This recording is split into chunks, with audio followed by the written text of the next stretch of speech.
Om Sri Lakshmi Narsimhaya Namaha, Valmiki Ramayana, Balakanda, chapter 54. Vishvamitra forcibly takes the desired cow. Summary. The seizure of Kaamadhenu, the sacred cow, causes anxiety in her and she urges Vashishta to counteract the cruel act of Vishvamitra. Agreeing to her, the sage asks the cow to create a force that can subdue the forces of Vishvamitra. Accordingly, the cow generates newer forces and a war ensues. That follows. Chapter 54 in detail.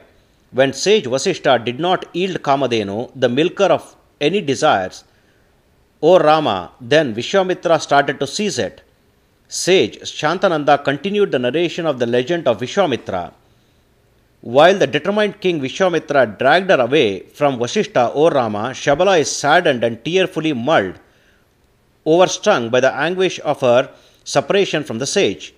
A pitiable and highly anguished one, such as I am being dragged away by the servants of the king. Has this great-souled sage Vashishta abandoned me or what? Or did I do any misdeeds towards the great sage of sacred soul, whereby he is leaving me off?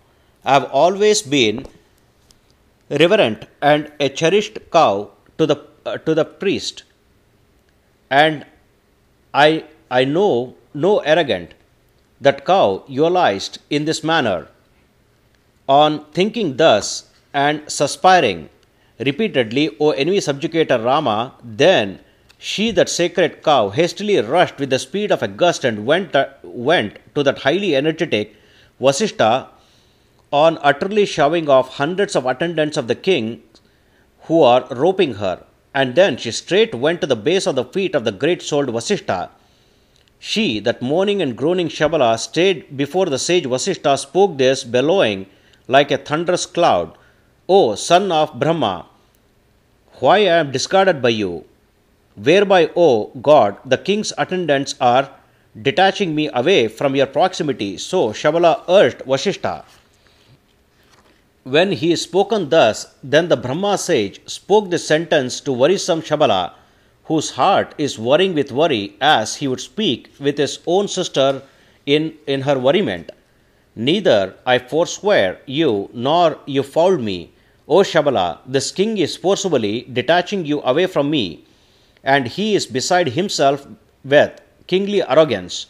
My ability is not balanceable with his, isn't it? Above all, on his part he is a king now, and a king will be mighty. He is the lord of the land and a Kshatriya, and thus we have to be subordinate to a Kshatriya, isn't it? This Akoshini,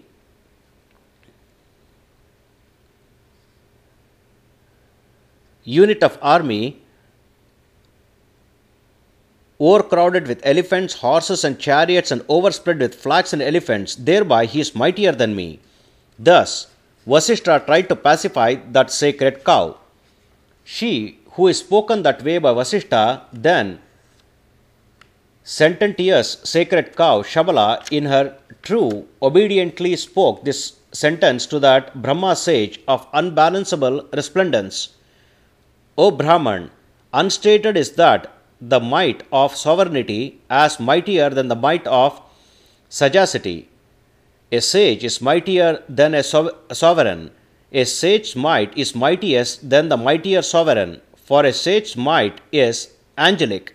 So Shabala started talking to the sage.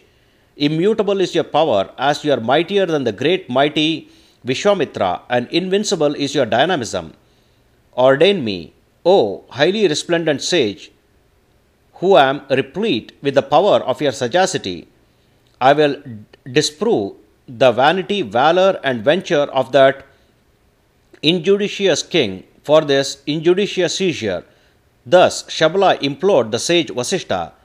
O Rama, when spoken by her thus, that highly glorious Vashishta said to Shabala, the do-all cow, create a power that can overpower the power of opponent. Vashishta said so to Shabala. On hearing his sentence, O Rama, that sacred cow Shabala then created Phalva kings, sprang forth from her mooing humps, and hundreds of them destroyed the army of Vishvamitra in its entirety just while Vishvamitra is witnessing it. King Vishvamitra was utterly infuriated, and with wide-eyed anger he started to destroy those Palwas with many a kind of his weaponry.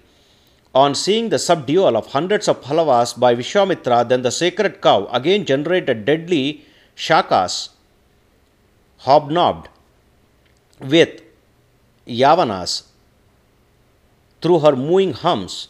Then the earth was pervaded with the shakas associated with Yavanas, who had effect and bravery in overcoming their enemy forces and who are golden in bodily color, similar to the golden pistils of flower with complexion is outlandish. Yavanas and Shakas, who are wielding bowie knives and broad laces and who are clad in golden colored dresses and who looked like glowing fires, have completely burned down entire forces of Vishvamitra. Then the great resplendent Vishvamitra indeed released his missiles, by which Yavanas, Kambojas, and the Barbas are rendered helter-skelter, that's confused. Thus sage Shantananda continued his narration of Vishvamitra. Thus, this is the 54th chapter in Balakanda of Valmiki Ramayana, the first epic poem of India. Sri Moola Rama Vijayate. Om Sri Krishnarpanamastu.